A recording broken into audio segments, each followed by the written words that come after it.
Well, hello, everybody, and welcome back to this week's episode of the My Love of Golf podcast, wherever you are around Australia or around the world. We really do appreciate you tuning in on a weekly basis. I think this might be episode 240. I'll have to count them back, but there's a few in the bank there. And if you want to go back and listen to some of the interviews, please do so. Thanks for sticking around and supporting the My Love of Golf team. We've got Magic Mike here joining us to give us a rundown on all of the activities in this weekend's golf. And there's a number of tournaments that we want to get through and a number of tournaments coming up. Let's bring the man in. Magic Mike, thanks for joining us on the podcast once again for episode 240 something or thereabouts. How are you? You well? I'm good, thanks. Very good. Mate, great job on the hoodie coordination. Yes, it's officially hoodie season. Well, it's been hoodie season for a couple of weeks now in Melbourne. Great job on the black and white hoodie coordination. Stand up, give us a look what you got on. What's that? Municipal golf. Well, you are the king of municipal golf on this team. You play more pay-to-play golf than anyone that I know. At a variety of courses. If anyone wants to know where to play in Melbourne on a pay-to-play basis, Mike Caridi is the man. He has walked every stretch of blade of grass, greenside bunker, hazard, trap, and all surrounds, cafes, cheese stops between the airport and anywhere destination. Mike Caridi is your man. So he's the font of knowledge. Hit him up if you want any information if you are coming to Melbourne or preparing to come to Melbourne. I've got the M-Log emblem hoodie on, the black and white hoodie. Still standing up. It's, I had a little epiphany last week that I said I need to stand up and I need to get back on track with the fitness regime. I'll just sort of give you an update, Mike, because I know you've been wondering how I've been going due to the lack of messages that you've been sending me about that. 1,722 yards swum in the last 7 days, Mike. I've got no idea how far a yard is. A yard like 3 feet? Yeah, it's not that far. Oh, look, in all honesty, the maths are oriented amongst the listeners there, and especially the Americans know exactly how far a yard is. I don't, but I can't work out how to get the change it to metric settings. I can't work out how to get it on the metric, but 1,722 yards for an average daily yardage of 246 yards swum. You said it's 2 yards to a meter. Is that right? So it's 100 meters. I was swimming about 500 meters a go. There's 3 sessions there. So I'm back, Mike, officially back. It's great. It feels great to be exercising after a period of bad backness and sedentary sort of mobility. Yeah. The stand-up desk working well. So all the people have said, well done on getting a stand-up desk, or asked how is the stand-up desk because they've been contemplating one. Can highly recommend it. Is yours sit stand? Goes up and down? No, of course not. Remember I said what I said it is? It's the greatest wardrobe in podcast history. Yeah. It's a wardrobe. But the desk itself doesn't go electric up and down. No, because it's a shelf of a wardrobe, Mike. Okay, sorry. I'm literally shrouding here in the doors, which are covered with the soundproof foam. The desk I'm at is a sit stand desk, and it goes up and down all day because I will mix and match, and I highly recommend it to anyone as well. But it's got a bad back. This is the elite wardrobe. I'm going to patent this podcasting wardrobe. I'm going to actually invent a podcast wardrobe because it's a bit of a challenge for podcasters where they put the gear and where they put it all away and to get the space and the sound. Nothing worse than hearing a podcast without any good sound. Not saying that as always red hot, but this certainly helps. Anyway, we digress already as we do. Big week in golf, Mike. There's a number of tournaments. We had the Charles Schwab. We had the PGA Champions Tour seniors event. We had the women's US LPGA match play event. We had the KLM Open in the DP World Tour, and we had the Live Golf event DC. Where do you want to start? Do you want to just go to the big guns first? Yeah, dealer's choice. You choose. Oh, let's go with the big guns first. Let's just roll out the Charles Schwab because most people stop listening after we talk about the big guns and the tips and stuff anyway. Charles Schwab. Did it live up to your expectations? Did the Colonial, a lot of fans of the Colonial course played pretty tough, firm. Yeah. Greens were firm, fast. Brought a few people unstuck. It did, yeah.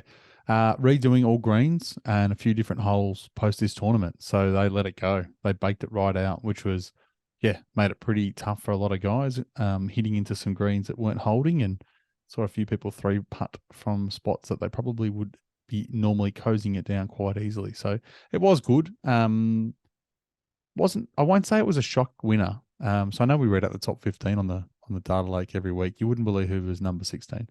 Emiliano Grillo, the eventual winner. But I do know a lot. I think I was messaging PK, one of the listeners to this podcast, earlier in the weekend, and yeah, I said very, very popular choice among the golf gambling community, I'll call it. And a lot of people were very, very heavy on him this week. I didn't see that in the tea leaf, so I was not. But yeah, it was good to see him win. He has won this tournament I think it was about 10 years ago. But geez, his first ever win, like his first time on first event, wasn't it? Is that him that won the first up event? nah, Shank, who he was in the playoff with, that would have been his Yeah, first. But yeah. yeah. But Griot's won before, but he did No, but everything in his power. didn't Grillo win his First event. His first event. Yeah, that's what I meant. Yep, correct. Yeah. He's been prone to fourth quarter fade outs, and he did his best to do it again this time. He in the third round shot even par and sort of went back to the pack. And I'd given up on him. I thought there's no way he wins, and all these guys that have put a bit of money on him are going to be pretty disappointed. But he fought back in round 4 and got to 10 under. Last hole, 2 shots clear of the field. And then he absolutely went to water, literally. He fanned his drive off 18T into, I think they called it an aqueduct. It was like a drain. The ball was rolling along down the drain, and the cameraman was following it, and he was trying to figure out what he was going to do. And then the Blakey equivalent over on the PGA Tour basically gave him the rules and regs around where he could drop it.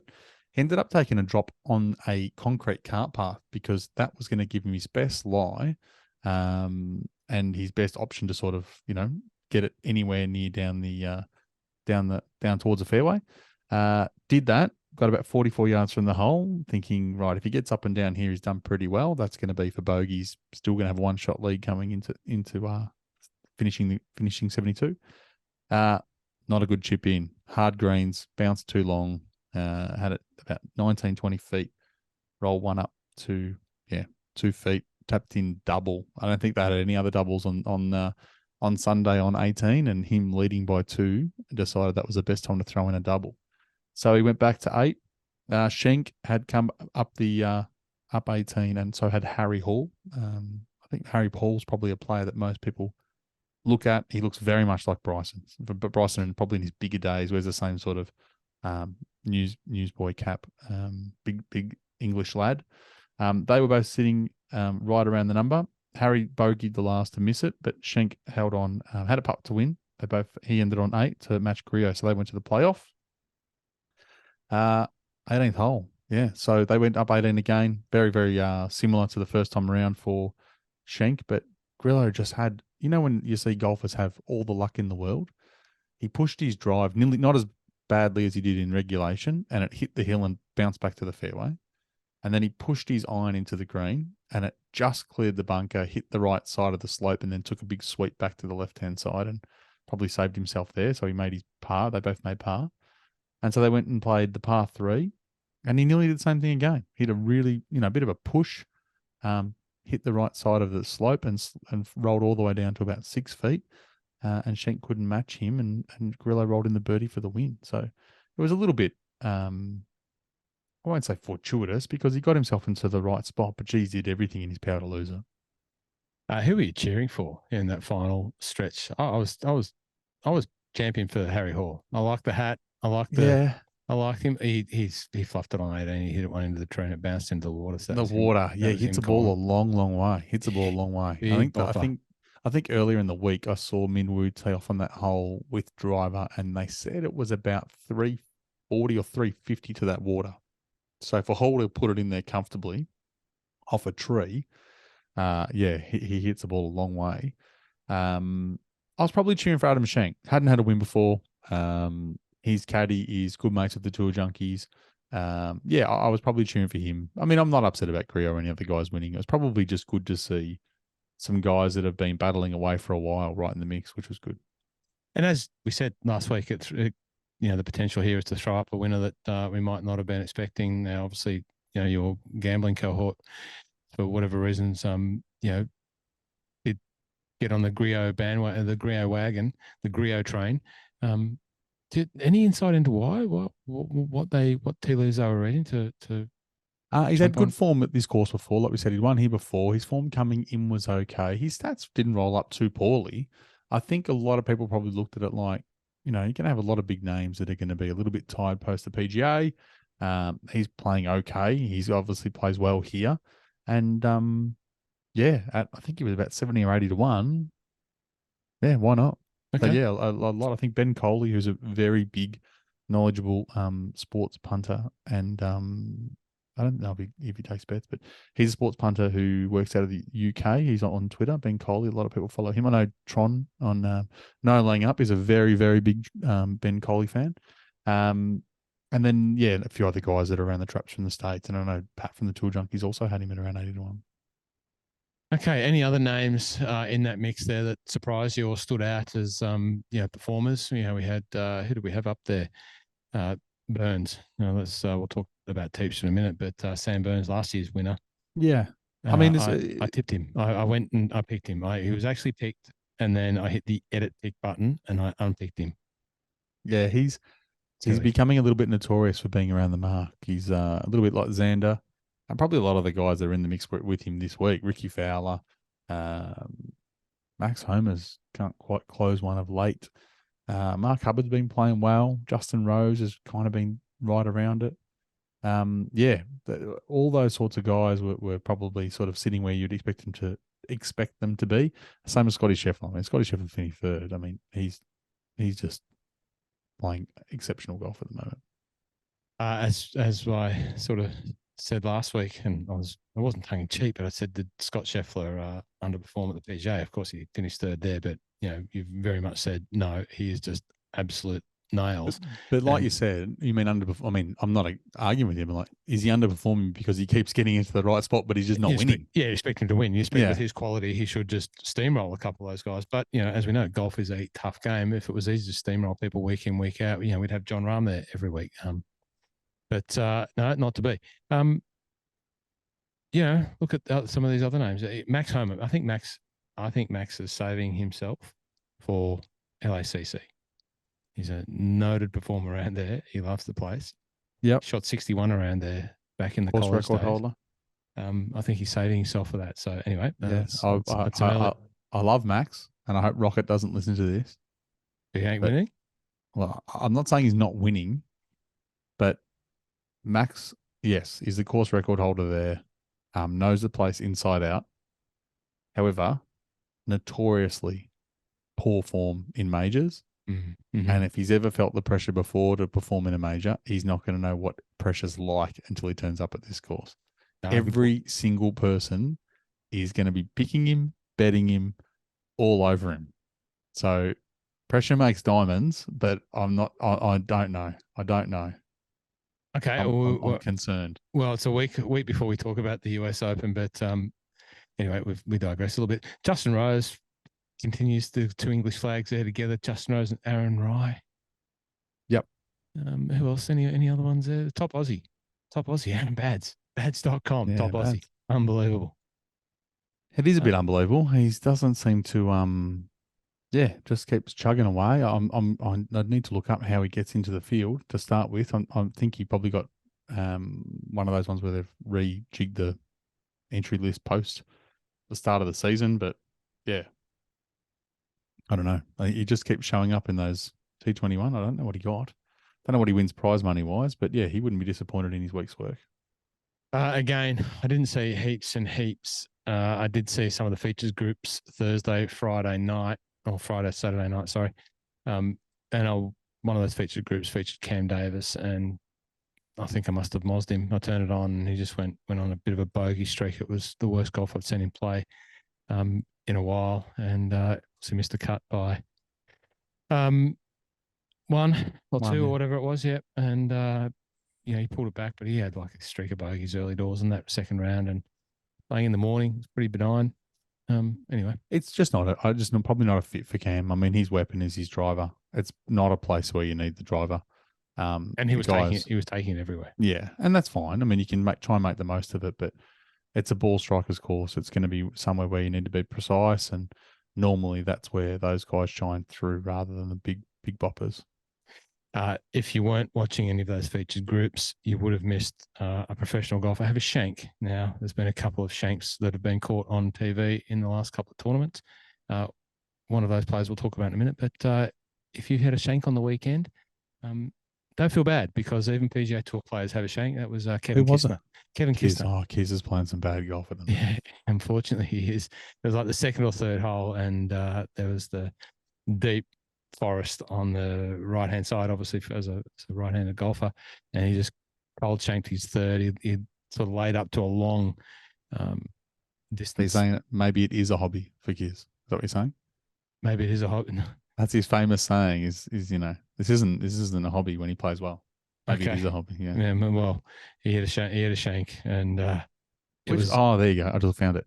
11th hole, round 2, second hole for him. Second hole for him. Yeah, that's right. That was He hit. He had 137 yards in and hit 117 yards straight right. Yeah.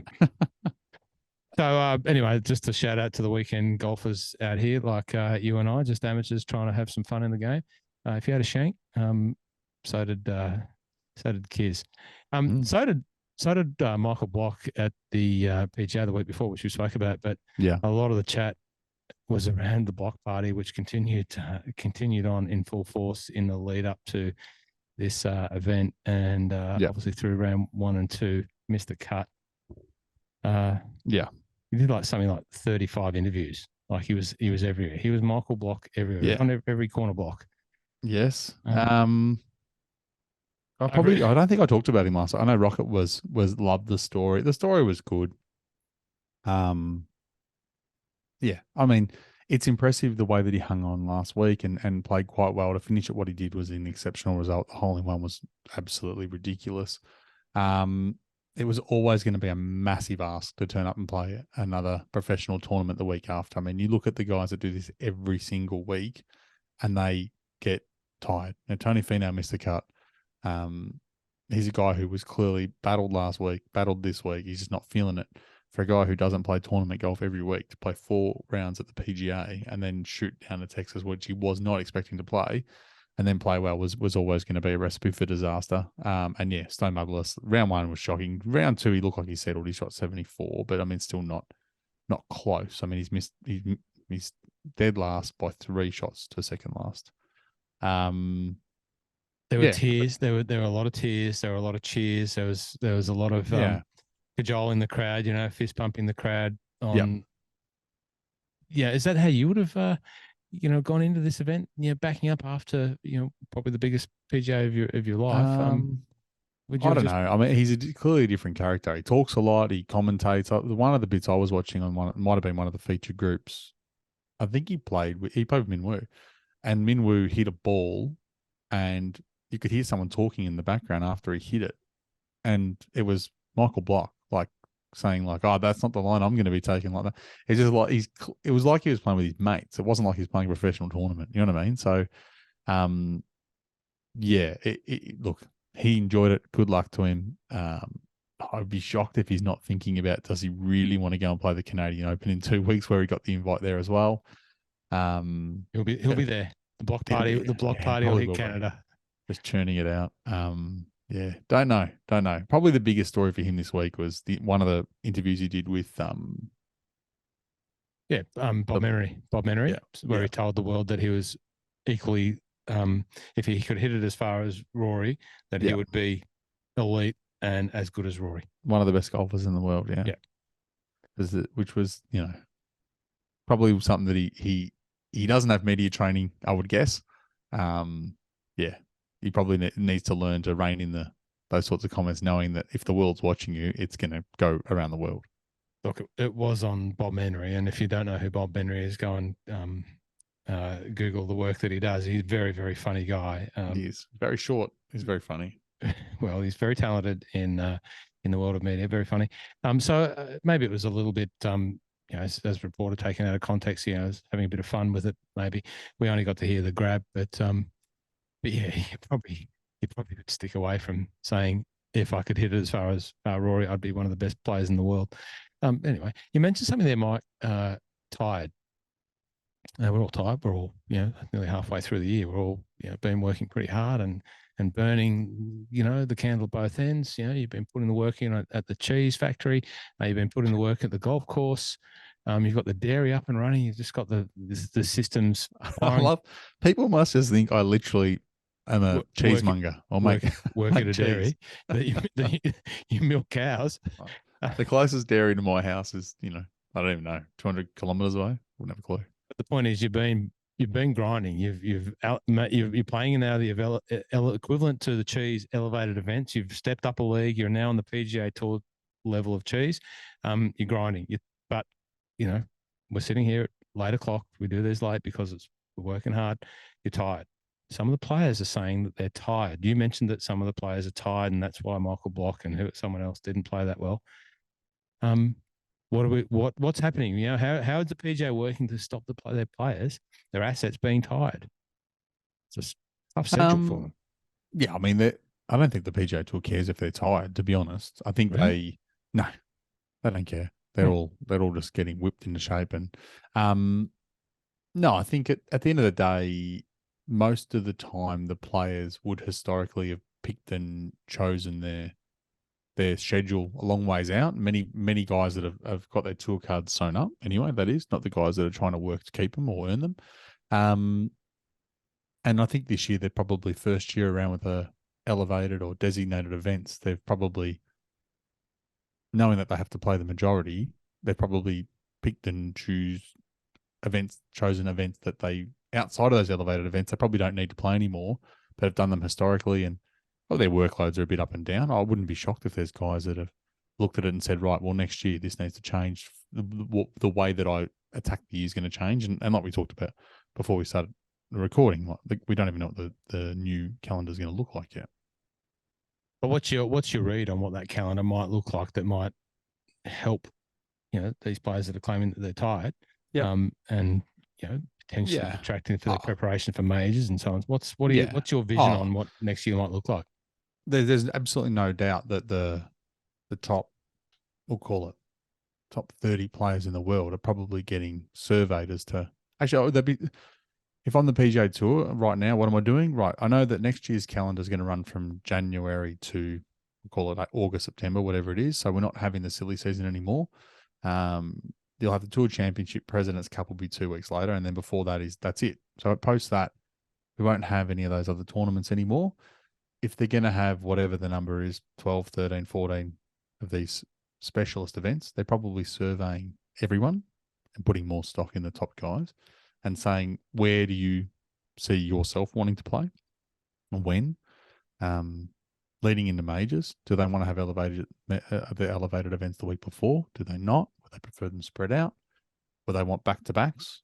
Some guys like playing the week before a major, some don't. So they're going to have to take all that stuff into account, because next year, effectively, what it will look like, no matter how it shakes out, is, I'm going to say it's 12, 13 elevated events plus 4 majors, spread between Jan and August. And most of those guys probably wouldn't have played that many events in that period. They might have had 1 or 2 others that have played post that time. So yeah, I think that they're probably just going to have to space it all out and figure out what works, not just for media rights and not just for, time of year where the golfers need to be, they're going to be on the East Coast for a swing and Florida swing and everything else. They're also going to figure out, how do these guys get through it all without being too tired? Because they all want to peak for the majors. I mean, that's no new news. So you think that by August, post August, there's not going to be how do they handle that part of the season then? How do they handle post August? Yeah, there'll be no tournaments. So just August, September, October, November, December. Yep. That's part of. I mean, effectively, it's part of the conversations that have happened before and after Live. Is effectively, how do the guys get more downtime? And post, normally what would happen is you would have the Tour Championship, and then you would have a week off, the top tier guys playing President's Cup or Ryder Cup, and then, Sanderson Farms or whatever the event is the week after in Napa is the week after, and that's it. So I'm just pulling up the calendar now. So Tour Championship last year was last week of August. 24th, 27th. And then the Fortinet was in the 14th to the 17th, which was the new season, which is, that's not going to happen. Okay. Oh, I hadn't really put too much thought into that potentiality. I know it's been mute and discussed and whatever, but is that good? Is that good for, here I was beforehand saying there's too much golf, too much of these big events, like it's hard to keep track and concentrate. And, is it better to have less bigger events, all that sort of stuff? Does that mean that potentially more players might come home and play in Australia and that sort of thing? Does that have any impact there, or does anyone? I mean, in a perfect world, yeah, that's it. I mean, the honest answer is it probably opens the door for the Australian events to be able to get some guys that aren't Aussies, some top tier players. Like realistically, I know it's not. I'm just going to use John Rahm as the example. Once upon a time, John Rahm's probably still been playing, and then handful of tournaments here and there, and then he's going to have no interest in heading to the other side of the world. If he's got 2 or 3 weeks off, 4 weeks off between events, maybe someone can tip in enough money to get him to Australia to play golf. Not sure. And it may be a good way to prepare for that early January kickoff. It's amazing over the years the correlation between players that have come home to come to Australia to play, and then gone back over to the States and started their season that have played good golf early. It's amazing. Whether it keeps them sharp or skill set, whatever it is, it's amazing to see how often that happens. Oh, well, there you go, PJ Tour. Not only is he genius in cheese, he's genius in working out how it should be done. If you want to contact him, you can get a hold of him here at the podcast. Yeah, it's our man, Magic Mike. Mike, this week the tour moves to another fairly significant event. Before we do Memorial, yes, we should just say Teepster. Yep. Nobody picked Emiliano Grillo. The closest was Darth Vader, who had Adam Schenk, which is a very good pick. And I know who D Vader is. That's a friend of mine, John Rush, from down in Geelong. He didn't tell me that he picked that. That's a very good pick by Rushy. Sneaky. He's gone stealth. He's gone. Funnily enough, Rushy's in the world of Rushy is a mad gambler. Knows he's gambling inside out. But to make you feel better, Ross, Rushy decided with some free bets that we had the other week that he would put them on the PGA Championship, just as a we'll see how we go this week. He said I should have asked you, Mike, because you're the bloke that knows all about golf, but I like these two guys for the PGA. And I said, that's great, Rushy. I think those guys are a chance as well, but you've backed them for the Open Championship. So it happens to everyone. He knows that app inside out, Roscoe, so don't feel bad. It happens to everybody. And appreciate the memes that came through already mentioned him. He'll get another mention in a minute. PK from Sydney, one of our loyal listeners. Thank you, PK, for the memes, showing me not knowing which button to hit. And what else? What other meme did he have? Did he generate? What was the other one? That was the one. That was the one that I liked the most. Yeah. There was a second one as well. There was the first round leader and the outright bet, which was good. I'm actually going to see PK this weekend. Where's PK? He's in Sydney. Oh, that's right. You're going up for the football. I am going up for the football to see the mighty Melbourne City. You must be happy they're not playing Western United, my boys. Who are they? Did they even play this year? Did they turn up? They won last year. I remember they won last year. They beat your side. Yeah, in the grand final. That's all that matters. That's all that matters. No, they've got the Central Coast Mariners, who are a sneaky form team. They've got some great players. Interestingly, Jamie McLaren, who's a Scottish Australian, Australian-born Scottish parents, Scottish father, is playing as a game's leading all-time goal scorer and playing number 9 for the beloved Melbourne City. And the cum dog, Jason Cummings, is the striker, equally very, very good player who is Scottish-born but plays for Australia. It's quite amazing. Edinburgh boy. So it's going to be interesting to see those two boys going at each other's respective goals. But no, I made the decision just yesterday to go up. It'll be the last match of one of our former guests, one of our previous guests, Scott Jamieson, who's a very good friend of mine, very good friend of the podcast, and just an all-round Australian soccer legend. It's Scotty's last match because he's announced his retirement. He'll move into the Melbourne City coaching setup. And I just wouldn't feel right by not being a 10, 11-year Melbourne City member by not going up and seeing my mate's last ever match. So jumping on the early Qantas frequent flyer points plane up there Saturday. I'll go to the football. I've got a ticket for PK and I. So PK said, if you're going, I'm coming.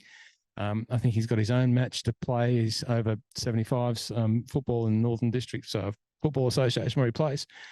That was very, he probably won't come now because I just called him. He plays in over 75s, might be over 35s. And we're going to get together and go. He's the only penance that he has to endure is sitting with the Melbourne City fans. He's a Sydney City FC fan, but he's going to sit down with the Melbourne City faithful. There's going to be about 12 of us there. So I can't wait. Looking forward to it. And then I'll be back on the 7 o'clock flight and back to Drummond Golf Melbourne Sunday. So if we win and you're in town in Melbourne and you want to get some Callaway Chrome Softs Pro V1s, Strixon ZXVs, whatever, come and see me. And if we've won, only if we've won. Just don't buy any of the Titleist number 21s because every time I go in, they're out and someone else is buying them. Well, if you want some, you just got to remind me on a Monday when I'm there. So can you get the 21s and put them away? I just got to stop losing them. That would be the key. Before anyways, I forget, I've got to do the top five in Teepster. So Jim J's in the lead by 200, or no, not even that, 150 odd thousand. KT in second, 15 million. Mlog Roscoe in third, 14.8. And the Golfing Tattooist in 14.5 in fourth. And Shenry, 13.5 in fifth. So we'll do top five. Yep. The Golfing Tattooist, Dan picked up Sam Burns. And as I said before, I had Sam Burns and then I edited a pick and went with Kurt Kitayama. And I mentioned off air that I'm never going to watch Kurt Kitayama play golf again. We've talked about him. He was another one that came through the European Tour, DP World Tour, made his pathway that way. Yeah. And he played pretty well in the PGA. He finished like top 10. I'm not a fan. I've gone off him after his $50,000. Don't like his swing. I don't like. He just hit too many errant shots. So I'm clearly not going to pick him in Teepster anymore. But if my bet comes around, if I get the opportunity to have a bet in our little betting, $5 a week bet, betting this week, you can go this week. Okay, I'm not going to pick Kurt Kitayama. Sorry, Kurt, if you're listening. There we go.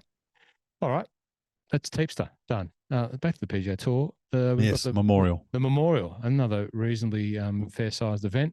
Yep. At Muirfield Village, which is Jack Nicklaus's home, and it's brought to you by Workday, an organisation which we've already talked about in the past that you're very familiar with, Mike. I was in Workday today, doing work in Workday. So you're effectively helping sponsor onboarding. You got some staff coming into the cheese factory. Yeah, new hire starting in a couple of weeks. So ordering mobile phones and. He's going to be managing my milk and butter business. Okay. And you were organising mobile phones? Well, kind of, yeah. Plugging into the system for it to all be approved, yeah. Okay. Sorry, just hitting the approvals. But the leader of the free cheese world doesn't go out and buy mobile phones for their staff? No? Okay. No. That's, I wouldn't even know how that happens. It just literally goes into Workday and then like the laptop that's sitting behind me, it somehow just gets couriered to my house and that's it. Okay. Well, thanks for supporting Workday so they can support golf in America. Doing my bit. Yeah. Big event, Memorial, elevated event, $20 million purse. So as you can imagine, everybody's back. The big guns are back. It's the one was a bit of a quirky event. So about 3 years ago, they blew up the course and redid it. Jack wanted to make it a little bit tougher. You will also remember it for all of you keen PGA Tour watchers. It's so funny to talk about this, but coming out of COVID, when we started getting golf events again, and we stopped watching whatever that West Texas golf tour that we were watching, or I was watching, they had a tournament where they had 2 tournaments on the same course in back-to-back weeks. That was here. So it was 2 very different tournaments. You had one that was a little bit softer, and then they sort of turned it right up for the second tournament. I'll do the top 5 in the data, top 15 again, sorry. Shocking the top 2 guys that are at the top of the data lake this week. Scotty Scheffler and John Rahm. No surprise there at all. Who would have ever thunk it? John Rahm this is the tournament where 2 years ago he got COVID and had to, I think he was leading by 6 and had to Oh, they dragged him. withdraw. Yeah. So that was this event. And the year before he'd won it. So his last 3 years, he finished 10th last year. He had the withdrawal with COVID the year before that, and he won the year before that. So fair to say he's got some reasonable form at this course. Scotty, third here 2 years ago. After that, Xander Schauffele is in the data lake. Next up, Ricky Fowler, Rory McIlroy, Hideki Matsuyama, Colin Morikawa, Si Woo Kim, Jason Day, Patrick Cantlay, Matt Kuchar is right up there, which is an interesting one. Tom Kim, who can't quite find the form that he's had late last year. Joseph Bramlett, who is a good African-American golfer that's come through. I say that as knowledge out of my brain. I really hope that's correct. Mark Homeless Hubbard and Eric Cole. So there's a few real smokies there, but a couple of them have been showing reasonable form. Like Mark Hubbard was 9th last week at the Charles Schwab and 18th in Mexico. Probably not two of the bigger events, but yeah, playing some good golf. So that's the data lake top 15. So that's all of your stats that you drag from everywhere that you drag your stats from, put it into your pivot tables and all of your statistical analysis is running on the dairy PC. No, it's certainly not. There's one thing that I can tell you for free when you work for a big company. Oh, you don't put your personal stuff on there, right? You do not personal stuff on the laptop, especially when it involves gambling, because every gambling website is shut down from any work laptop. That's an important point for the new players coming into corporate work life. Don't do that sort of stuff on your workday PC. No. But interesting, where I was going is the power rankings on the PGA Tour site. Very similar in the top 15, but can I run through what they've got? Yes. So no shock. We've got John Rahm, Patrick Cantlay at number 2, Scotty Scheffler at number 3, Xander Schauffele at 4, Rory 5, and Ricardo Fowler at 6, Corey Connors, Tyrrell Hatton, Shane Lowry, Sahith Tagawa, one of the favourites of mine, Jordan's number 11. I'm not sure if Jordan's going to figure. Could be wrong. Siwoo Kim, Victor Hovland, Adam Scott, and Sung J M. So a little difference in between their power rankings top 15 and the data lake. It is. The difference is, firstly, most of those lists are just the favourites, which is great. It always amuses me when I see the gambling agencies. They get Joe Bloggs working, who's on, what's it called when you go the work experience kid in to do their golf tips for the majors, and their 2 tips for the majors are Scott Scheffler and John Rahm. It's like really going out on a limb stuff. So yeah, it's very similar because effectively what the data lake is, and the people that have listened to this before, I apologize, I'll make it quick. Yeah, effectively I picked 5 or 6 stats this week. Bogey avoidance, strokes gain approach from about 225 to 250 yards, strokes gain approach in general, tee to green, strokes gained, and things that I know that you're going to need to perform well at here. And then I look at who's performed well in those stats over the last sort of 12 months. And then I drag it all in, and then I say, right, strokes gain approach itself is something that I see as key. So I'm going to up that. I'm going to bring down the bogey avoidance a little bit, tweak it. Then it gives me a number, and that number is what ranks my players. From there, I can then look at how they've gone here at this tournament before, and I always take into account new course 2 years ago, and how they performed coming in. And yeah, agree. Someone like Tyrrell Hatton, Adam Scott, even Akshay, they are all got people, and Jordan Spieth are all guys that I think can win, right? So Jordan Spieth has a good example. I'm just trying to find him on the data lake. I think he can win. He's ranked 45th in the data lake. But if I overlay where he sits, so he's probably 1/3 of the way through the field, but his last 4 times he's played here, 18, 13, 7th. So he's got good form. It just depends whether his wrist is any good or not. Well, he's been struggling. We all like Jordan when he's going well, and we all want to see him going well, but he has been struggling a little bit. It's part of rubbish. Yeah, that's his wonder stick. That's his magic power. But anyway, okay. Well, I'm not sure who I'm going to tip yet. I'm not sure who I've got left. I've used a few of the big guns, but I'm sure I've got a couple of sneaky big guns left. Maybe someone that's in that top half a dozen or so.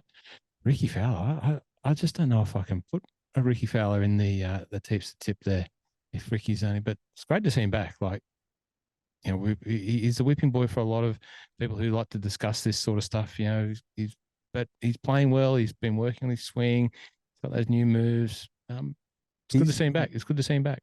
100%. And to put it into context, he's changed. He's back with Butch.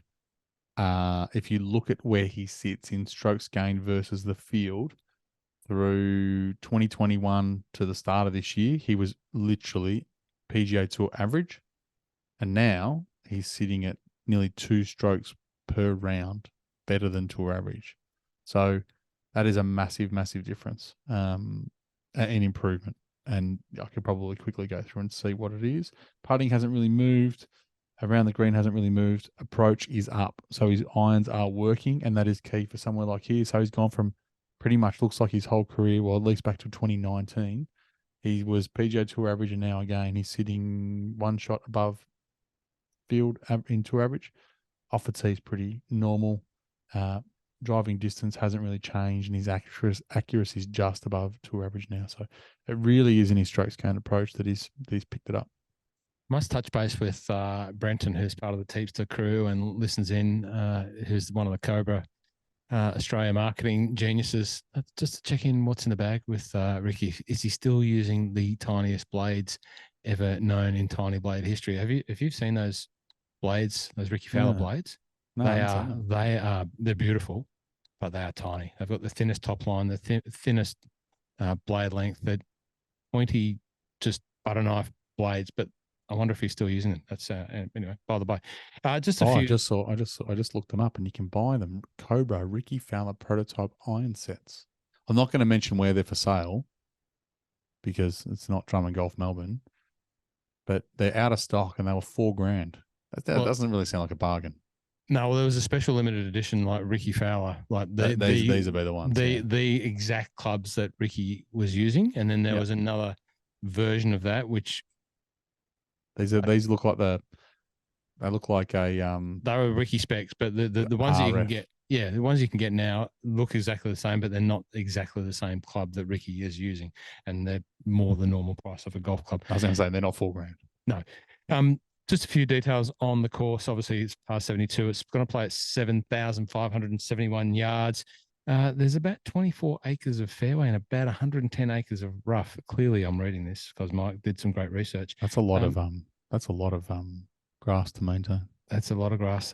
68 sand bunkers and 13 water hazards, where there's 13 holes in play with those water. So we know the Memorial. We know the water that does come into play. It's on bent grass collars, bent grass greens, bent grass approaches, tees, fairway. So full bent grass, and the rough is Kentucky bluegrass with a bit of rye and fescue seeded in. So, you know, for those of the turf nerds out there, that is what they will be playing off. I saw Herbie out there making Pew Dog do some divot catching practice. You know, Herbie in his elevated Instagram profile trying to get that pip money, he had Pew Dog standing about 50 meters away while he was hitting a practice shot over his head, and he made him had to mark the divot. In the vision that I saw, Pew Dog dropped the mark and dropped the Herbie's fillet, which was about a foot long. Yeah, I was going to say, as long as he didn't get hit in the head with a golf ball, he's okay. So that means if you put about 1,770 more of those together, that's as far as I would have swum this week of Herbie's divots, a foot-long divot. Anyway, by the by.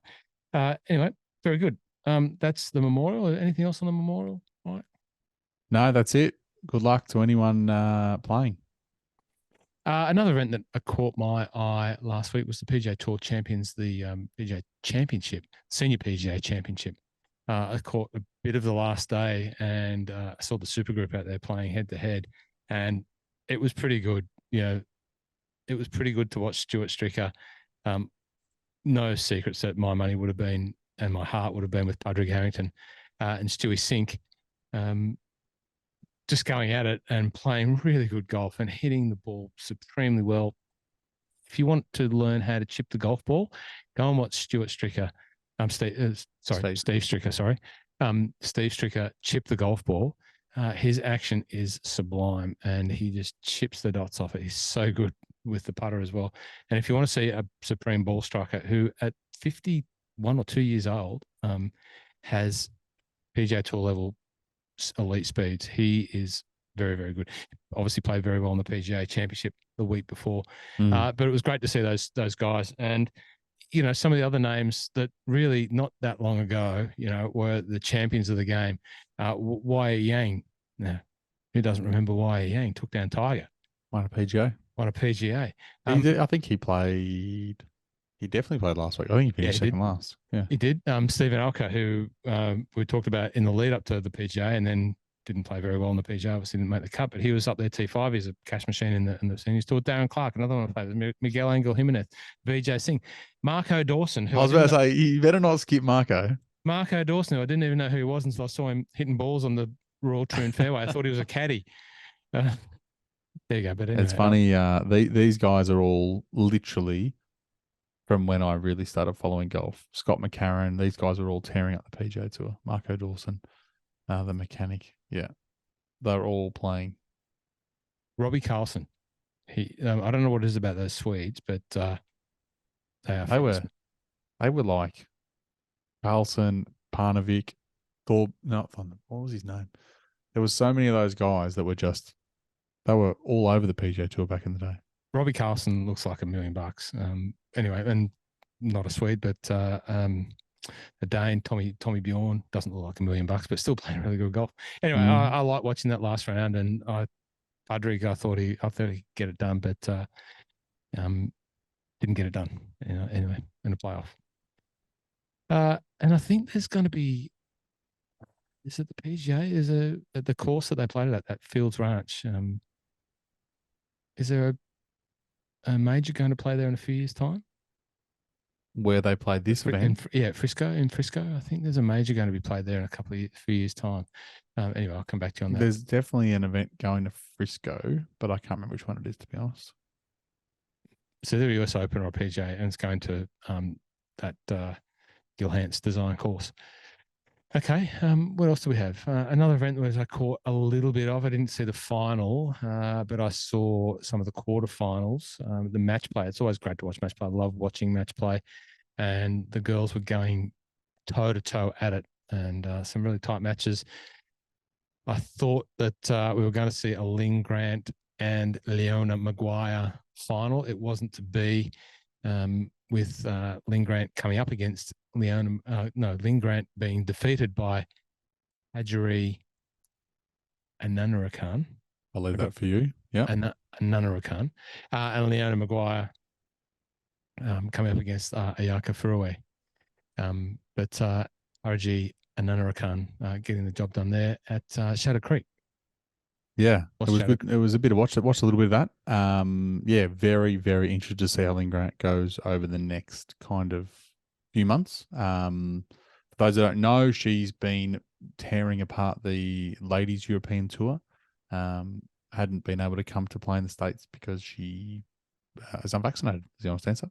So they wouldn't let her in, so she couldn't play. So they've changed those rules now, so she can come and play on the US tour. Or in the US in general. And yeah, she's in her first event, has nearly pinched the match play. So she won the week before, because I bet her the week before over in Europe. So yeah, she's a talent. It's going to be very, very interesting to see how far up the ranking she can go very quickly. I misread the final there. I said it was Lynn Grant and Badgery. It wasn't. It was Badgery and Nurakan and Nanarakan and Ayaka Furue. I thought that's what you said. Yeah, because you said I said Nurakan beat Lynn Grant. Yeah. Yeah. Sorry about that. I said that there was Nurakan and Lynn Grant. Anyway, it was. You get what I mean. Nurakan won. I don't know much about her. Ayaka Furue. Fine golfer. Hit some great shots, but just got defeated there in the final. Shadow Creek. What do you know about Shadow Creek? That's where they play the matches, right? I think it's part of the Wynn Group, the casino group. MGM, sorry, MGM Resort in Vegas. Yeah, it's literally you can go and play there if you're staying at the hotel. I don't know whether it's an invite or whether you can just pay an exorbitant amount to play it. They even for this tournament it was invite only, so there was very limited people in spectators because you had to either be invited or be, whoever it was. There was very few general admission passes for people to go and watch, which was a bit weird. But yeah, the course looked okay. It looked a little bit like say it looked like Disneyland. I don't know. It looked a little bit very much different terrain that I'd expect to see in Vegas. We'll put it that way. There's a lot more elevation movement than I would expect. And yeah, it was just looked like another golf course. So I got the fake waterfalls and all, so it looks nice, but it's Yeah. manufactured. Manufacture is a good word. Manufacture is a good word. I can't imagine how much dirt they would have had to move to make that place. Now, what else do we have? We had Live Golf. Either of us watched a lot of Live Golf or any Live Golf in your case, Mike. But Harold Varner, the third one. Now, I know you're a big Harold Varner the third fan. What's good about Harold Varner the third winning at Live Golf for you, Mike? That's an interesting question. I'm happy he won. He's my favorite player on Live. Yeah, definitely. Well, that's what I meant. It is a low base. No, I'm joking. No, I do love Harold Varner. I think he's a really good guy. All the way through his time on the PGA Tour, really enjoyed him. Obviously, a lot of the Aussies would know him as the guy who came out and won an Australian PGA, probably close to 10 years ago now. Always been great with interviews. I think I've mentioned the Tour Junkies podcast 3 times already tonight, but 4th time is he's done their podcast a lot. He does a lot for charity, has his own charity, even before he was, the name that he probably is now, the bigger name that he's becoming. And people will know him as the guy who won the Saudi International last year before, the 70-meter putt by the look of it.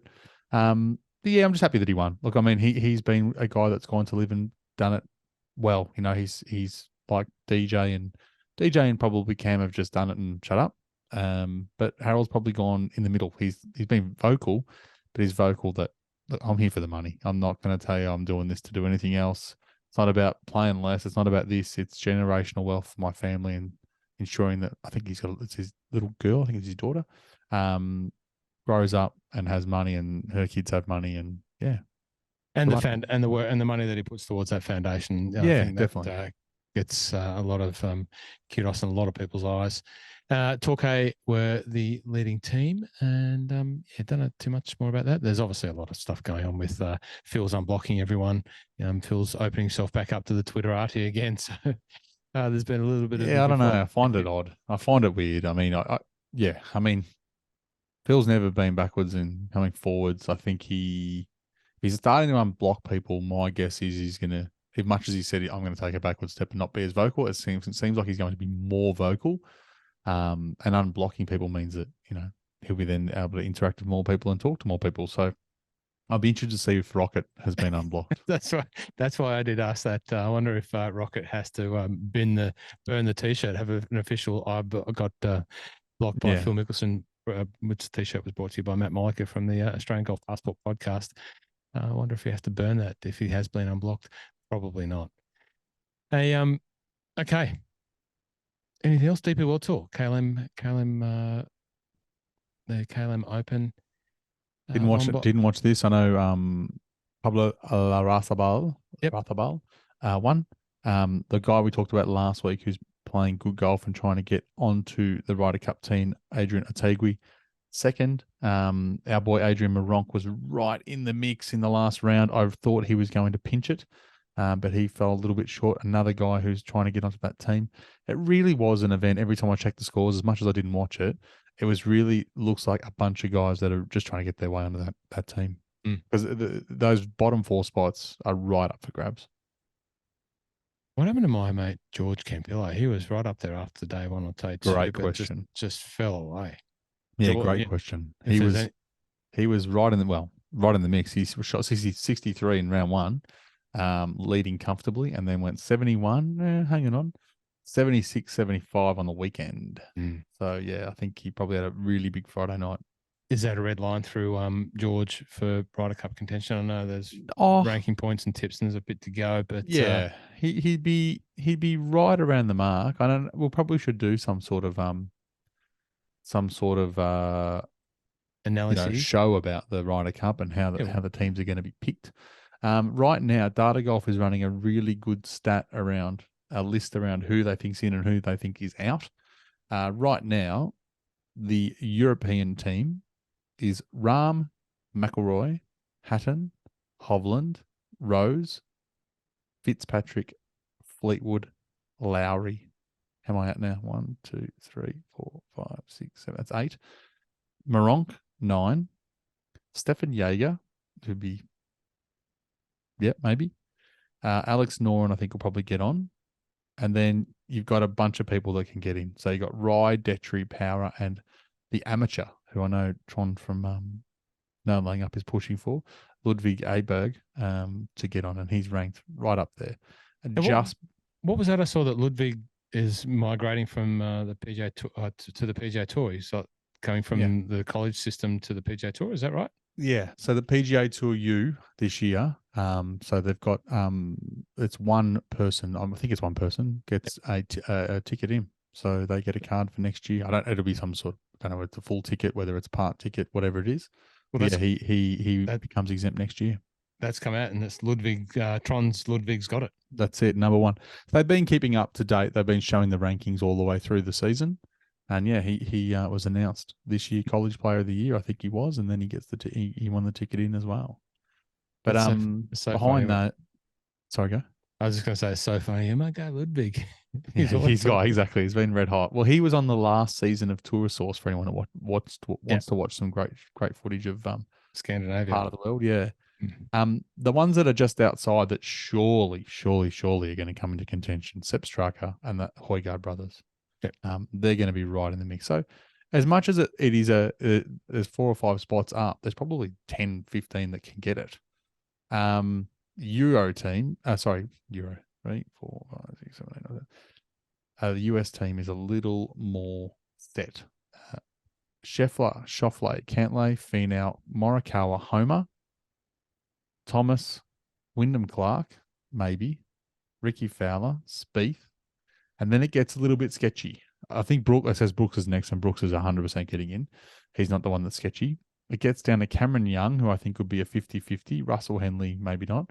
Willie Z's injured, and then DJ. So I really think that DJ's fighting for that last spot, but I think he needs to play well in one of the next 2 majors to punch his ticket in. And then after that, Sam Burns, Keegan Bradley, Sahith Theegala, McCarthy, and then down to kind of Harold Varner and Reed and Gooch and Howell, who I don't think will get in. Can I just go back? Sorry I agree. Brooks is a lock, and DJ he's fighting. I don't mind the sounds of that European team. They're always going to be up against. Well, not always. I think the tide's shifted back to America, the US with the Ryder Cup superiority. It's far less aligned towards the Europeans at the moment. But it's a solid team. It's a solid team. They could pinch it. Anyway, we'll talk more. I think the it's like any sport. It's not about your strongest. It's your bottom 3, right? So your bottom 3 on the US team are going to be Sam Burns, Cam Young, maybe DJ. Yeah, versus Højgaard brothers or Ludwig Aberg. So that's where the gap's going to be, because they've all got to play singles, and at some point they're going to be playing somewhere. So they've got to hold their own. Hey, sorry, just back to Ludwig. What episode on Tour Source was he on? Was he the one that they played with on that little short course, that little small course? I can't remember if it was a short course, but he flew in to play with them. And TC got all nervous. That's all I remember. Right. Okay. I might go and watch it again. Cool. If you're in that part of the world, go and look at Brohoff Slot. Looks like a great course. In other parts, so Gary Lisbon has been putting out some content related to Lofoten links, which is even further up north from there. That's another one you have to go and check it out at some point in your golfing journey. They went there. So that was the final. Was it Lofoten? Lofoten, when they played the final. But the Ludwig episode is episode 6, I believe. Okay. Well, if you want to know more about Ludwig Ahlberg, go and look at that. Cool. Anything else, Mike? Nothing else? Have we missed anything? No, that is it. Oh, one thing. Cool. Good job to Tommy Cottogio this week with Random Golf Club. So it was good. I got out and had a hit with Tommy and his crew. Probably not honestly a big random golf club guy anymore, but yeah, it was just good. It was good to see people getting into the game. It was probably more about what that originally started off as than anything else. It was good to see a lot of people that are really just starting their journey and picking up golf clubs out there having a go, and even a few younger guys that are either just started getting lessons at Royal Park, and a couple of girls that are getting lessons at Royal Park, that came down to play in the group. And I think we played as about a 15-some best ball, and it was good. Just nice, easy Saturday afternoon. If you are wanting to, find a group of golfers to hang out with on a, social casual round of golf, you can go and not sign up, but there's no sign up. Random Golf Club Melbourne Instagram is the best place. And Tommy Cotoggio, who is one of the guys that works for Greenspace, which has got Freeway Golf and Royal Park. Tommy is one of the Random Golf Club Melbourne OGs. He was there at the very first round, as were you, Mike, when Eric and Stu were out here and they called that event, that meetup. This is like a random golf club. Well, it was 5 years this week and they had another meetup, and Tommy is behind that. It's a great thing to just go and have a social round of golf, and there's no pressure. You can hit every shot. You don't have to hit every shot. You can do whatever you want. And it's just good fun, casual, relaxed. And now you might see Mike there. I've been to a couple, but Tommy's doing a great job out there. And as I say, he's one of the OGs. So well done to you for taking the time to go, Mike. The next one is out. He told me it is at Freeway Golf. So for the guys and girls that are out in the east. And like I said, if you just, it's certainly no pressure. And it was good to watch people just get involved and all skill sets. I mean, I'm playing off 8, and there was at least, of the 15, there was at least 2 guys that were better than, comfortably lower handicaps than me. And then you had, like I said, a couple of people that are literally just starting off. And when you're playing best ball on a par 3, and, I think Tommy hit one. So we had a chip from one point as an example. Tommy was the best golfer there comfortably. I think I hit a chunk when the ball went about 8 feet. Tommy went 3 or 3 people after me, and he chunked one out of the rough as well. And I think he's went about 12 feet. But it didn't matter. Like, it's not about that. And it was really probably more, I'm not picking on Eric and what Random Golf Club is now. It's probably more of a clothing line than anything else. But it really was more about, it was good to see it being more like what it was in the beginning, just people getting out and being around golf clubs, people having a bit of fun. And it's good because you saw people get there talking to each other that hadn't seen each other since the one before. Everyone just got out, had a hit, had a bit of fun, talked. It was good. Hey, well done for going and representing. As we said, we're fans, and you were there at day one, and I've been there early doors with them. But Tommy's taken the reins now, and if you want to get involved, just go and have a look at the Instagram, Random Golf Club Melbourne, and you can join in. Mate, if that's it, if that's a wrap for this week, another hour of power. Thanks for joining us. Thanks, mate. We'll try and see you very soon, Mike, out there in the golf course. See you on Friday. Oh, well, hopefully so. If the back's all right, if this stand-up desk and this, if I can crank out another 500 or 600 yards of swimming, I've got a chance. I should say that, please do. Just very quickly. Yes. This weekend I am down the peninsula. So if anyone is down there playing golf and they've got a spare spot, just let me know. Or just message me on Instagram or whatever.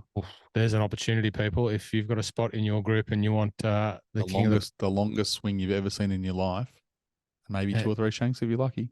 If you want to see that, side saddle. If you want to see the side saddle putting, get access to the knowledge, the font that is the Magic Mike Caridi, and that's what I'd be paying to see. But you can invite him along. He probably even pay his own way. Might bring a little cheese platter or something. Definitely pay my own way. Definitely pay my own way. Can we guarantee? Can we promise a cheese platter or anything like that? I'm not taking cheese down there. No. All right. Hey, thanks for listening. We'll see you next week on the My Love of Golf podcast.